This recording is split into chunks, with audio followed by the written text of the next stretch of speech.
Hmm. I don't know how things work on this earth. Um, but as far as I understand, when people are on this earth, they have blood, they have water. Um, these days, these are the days of Elijah. Let me put it that way. If you know what I'm talking about and you know the Bible and you know the storyline behind Elijah, you know what it is. Okay. But if you're just a machine and you don't care about Elijah, you really don't care. So, um, sometimes we go through life and we realize we're like children. We don't know what good and evil is. Under age 7, you don't know anything about your own life and how when you're under the age of 7, you really can't understand who's safe and not safe on this earth under the age of 7.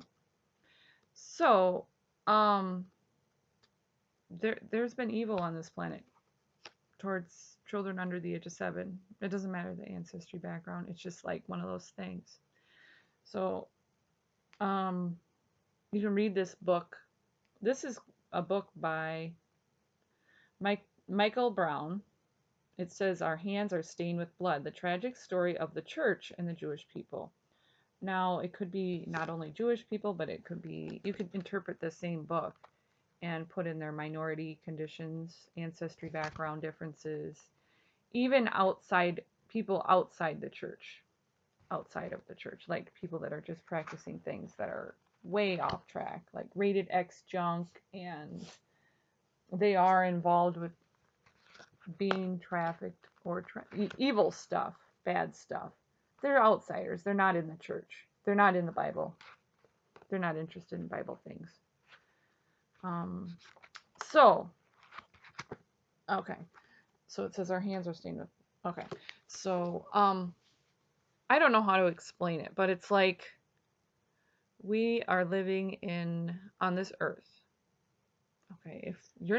If you're not currently listening to this, you probably are not in this universe as a whole.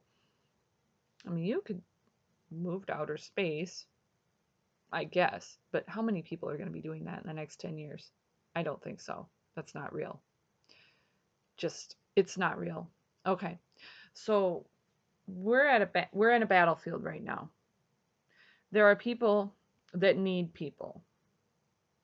If you try to go one day without um, communication, like there are people that don't communicate, like they're a disability or something, or they're not at that age of communication yet. Okay. Clearly, people under the age of 7 communicate differently than people that are 107. Okay. But they have similar vulnerabilities sometimes. Okay. So, anyway, we're at a I'm in a stage where I am not over the age of 55. I'm not under the age of 25. Um, but I am noticing how people want to remove elements of truth. I'm not going to talk about everything that's involved with blood and water in human life on this planet, but I'm going to remind everybody that the nativity story has meaning. That means the beginning of the Luke, book of in the Gospels, and you got the book of Luke, and just keep reading it up until Jesus goes to the temple. Those stories, the nativity things. Look at the very tiny details and look at our real lives, our real human lives. Okay, like I said, humans have blood and water in their body. It doesn't matter how much internet, ooh wow, professional internet themes we create. Um, the nativity story took place in an area where they have almond trees. Are almond trees on every part of the globe? No. It took place in a land where they have olive trees. Are olive trees on every point of the globe, on this globe? No. But humans exist in a lot of places where there are trees. Willow trees. are quite common, and they have cultural impacts here and there. Birch trees are around our area. We have maple trees. Okay, you get what I'm saying? I'm saying there's something about the tree type and the nativity story. Okay, so in the Bible, it talks about Mary and Joseph, and they had to flee for a while to get away from King Herod. It seems like, why am I talking about this? And it's not Christmas. I'm talking about this because King Herod had hatred inside. He had literal hatred of Mary and Joseph as people. They had faces, or they wouldn't have been able to move. Okay. They wouldn't have been. Mary had height. She's a virgin, so we already know that she was already tall enough to be the height that she was going to be as a full adult. So she's already a fully grown person. So that's what I'm saying. Look at the nativity story. Look at it from the point of the time of conception all the way up until the nativity story, or all the way up until Jesus goes to the temple. Because when Jesus is fully grown, that early teenage years, that's when they're considered adult, around that age in the Jewish culture, then that tells you that hatred is coming from something else, even in the modern era. It's not really, it's basically King Herod wasn't Jewish. He really wasn't. They knew it. The history. You look him up. He's wicked. He's evil. He's bad. He doesn't like blood and water. He didn't like the blood and water that Jesus came through. Okay. I've watched many videos on topics of Israel, and I've seen different cultural elements on the internet, and I'm like, I know the language, and I'm like, Herod didn't like anything that had to do with things that are holy. Lamed. Do you know what Lamed is? If you know what Lamed is, okay, let me get it. Where is the Bible? Let's see. Just a minute.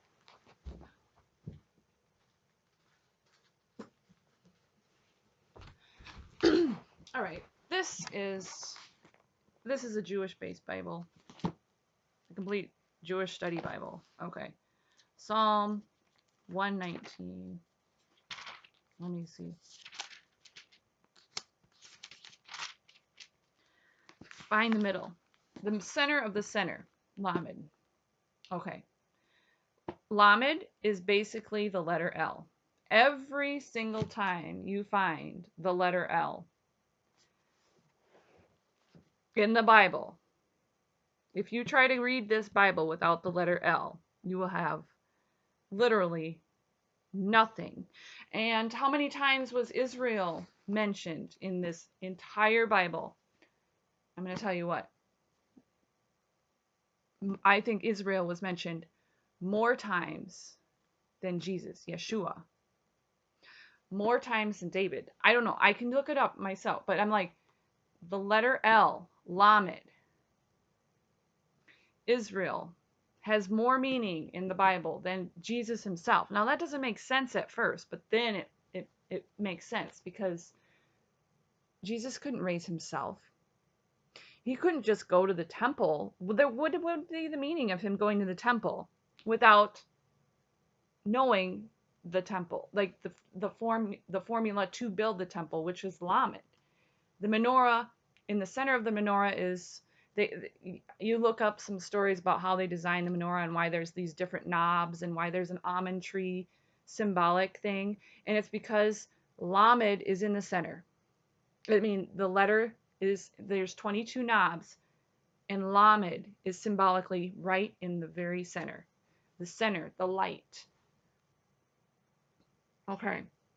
So, now, me personally, I did grow up around Levant cousins, so I know some things about Levant. Can you tell me what Levant is without the letter L? There's nothing there. You can't even go without the sound, the L sound. Okay. Think about it. Lev, L-E-V, Leviticus. You can't even go without Lamed. It's like, how do you say bread in Hebrew? They use L, Liam, Layhem. What is it, Liam or Layhem? I don't know. L, the L sound. So basically, we're facing an evil force where they're saying they want to do better healthcare or something, but they want to remove everyone that uses healthcare and they have a L sound in their name. If they have the L in their name, they can't be the patient. If they're a healthcare worker and they have an L in their name, they can't be a healthcare worker. Huh. Do you know what I'm saying? Do you get it? I'm like saying, okay, I don't choose my own name, my own blood, my own water, and how I was raised. See what I'm doing? I'm talking about blood and water and how people go through their life. Okay? We're not in World War II. We're facing a different kind of enemy. Remember the nativity story again. Mary, King Herod, Mary was, a fully grown adult size. I don't know her height, it didn't say. But clearly she had enough process of going through life to be fully grown. Okay. And then Jesus eventually became fully grown too. But there would be no impact or need to go to the temple. There was a few times between even Mary and Joseph went to the temple too. So there were a few times where the temple was illustrated. So that menorah, the lamed, the menorah and the symbolically, the menorah is lamed. Okay, is in the okay, it's like a symbol thing.